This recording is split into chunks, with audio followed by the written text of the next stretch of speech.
First is sponsored by Ram Trucks, built to serve.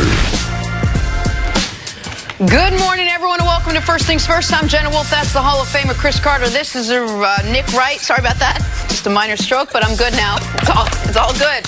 What up, Jenna Wolf? How you doing, Nick? How are you doing?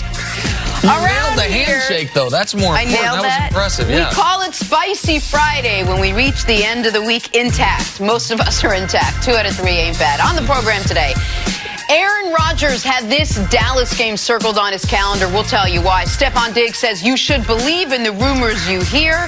And Thursday Night Football was must-watch television last night on Fox. Let's get right to that game.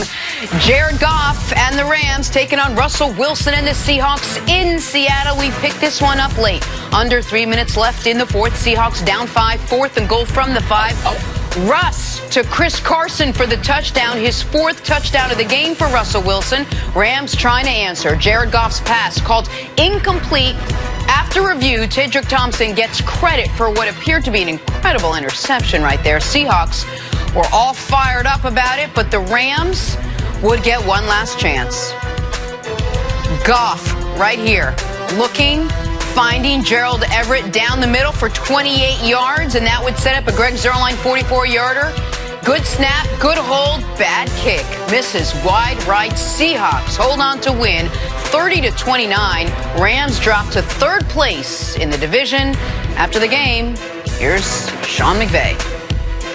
He just missed it, and we have a lot of confidence in Greg. It's one kick. He's made a lot of big kicks for us. He'll continue to make a lot of big kicks for us, and there was a lot of plays in this game.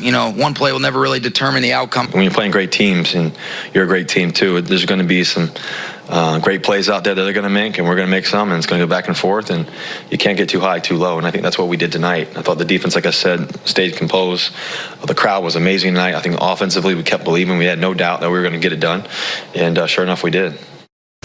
Russ with some swagger at that post-game podium. He's amazing. Hey, that was a great game. That was a really fun game. It was a thriller right to the end. CC, was the game more about Russell Wilson's brilliance, or was it the Rams' lack of execution there? First of all, I got to give the NFL players a lot of credit. And typically, when we went to Thursday Night Football, sometimes you would see that the product would suffer. These guys are in such a routine, especially early in the season, where they're not in great shape. But the last 2 Thursday nights, we have had spectacular contests where you had teams that are backs against the wall, that being the Rams in Philadelphia, going into a hostile environment. Philadelphia last week, to do what they did. And last night, seeing that game, that was a spectacular game. It's a matter of, are they going to run out of time? It's not a matter of who's going to lose the game, but who's going to run out of time. And it was the Rams, because of a field goal kicker, typically very, very dependable from long distance, is not able to convert what looked like a game-winning drive. So to me, you have to go back over it. And if I was looking at what was one thing in this game that I thought was special, and it's Russell Wilson. Man. I mean, he's amazing.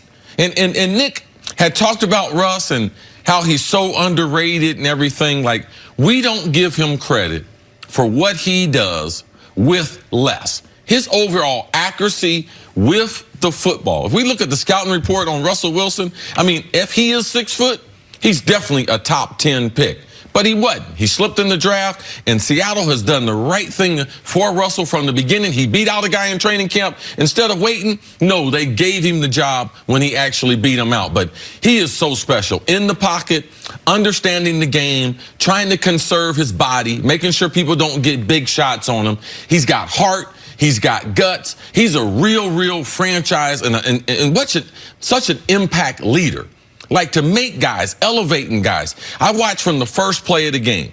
And when Russell came onto the field, he acknowledged every man in the huddle, shook their hand, either hit them in the chest, fist bumped them, and that's how they started the game. Now, we know how he went on to play, but he's just on a whole nother level.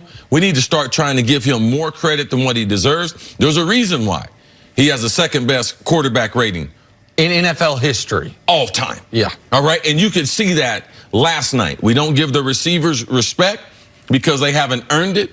But Russell Wilson, with this group, he was sensational last night. He's the story. The Rams, we were hard on the Rams this week, and Todd Gurley had another tough game. Jared Goff, I thought, bounced back. And you guys are both right. Listen, Greg Zuerlein hit a 58-yard field goal in overtime to go to the Super Bowl. So this was an outlier event, him missing this kick to win the game. But it would have been a shame to me if he would have made the kick. Because Russell Wilson deserved, to use one of Cece's favorite phrases, to get on the winning bus. Russell Wilson was crying after the game because of the moment with the late owner, Paul Allen, the man who it's Paul Allen's money that was going to Matt Flynn, who he had written that guaranteed check for, that allowed the team to make Russell the starting quarterback his rookie year, said, forget the money, go with the better player. And from that moment to where we sit here today, Russell Wilson has done every single thing you would want an elite franchise quarterback to do, the best of the best. That pass right there to Tyler Lockett that you just saw is the best play in the NFL so far this season. It is an A catch and an A triple plus throw. He's going to his left. I thought, and Joe Buck thought, he was throwing it away. No, he was throwing it to the only place in the end zone that was either going to be a touchdown or an incompletion. And so when you look at this team, when you look at, Russ had 4 touchdown passes yesterday to Tyler Lockett, DK Metcalf, Chris Carson, and David Moore. When you look at how many teams we say, well, they don't have the offensive line, they don't have the receiving core. Is there any quarterback in football outside of maybe Patrick Mahomes that you could put on Seattle and make them better? I argue no.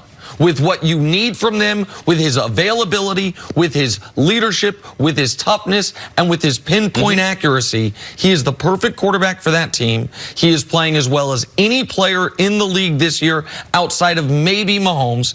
And they won that game last night because they had the best player on the field by far. That was Russell Wilson. I'm glad you mentioned Patty Mahomes. Also, we saw this year in Kyler Murray.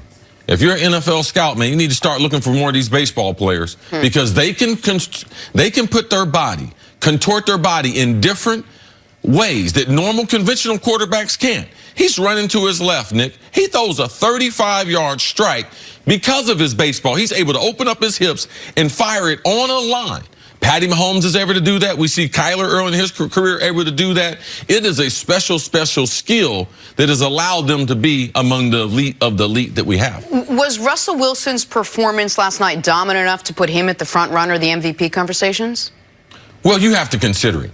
You definitely have to consider him. If you look at what he's doing, if you looked at everything, what guys are doing with their personnel, absolutely. Sitting at 4-1, you would have to consider him to be one of the best players in the league thus far. And Pete Carroll said it leading up to this game. I've never seen Russ better. He said now that numbers might not indicate it and all that. He said, but I've been around him his whole career. In practice, he's more focused in. He's more locked in. His accuracy, it couldn't be any better than at any other point in his career. Right now, he's #1 in the NFL in passer rating, #1 in completion percentage, #2 in yards per attempt, and #1 in touchdowns. And so, to me, there's 2 people that are in the MVP conversation right now, Patrick Mahomes and Russell Wilson. And when you talk, now that can change. We're only 5 weeks into the year, and for most teams, it's 4 weeks. But he's been that level of great. And I'm going to make a point that I made earlier in the week.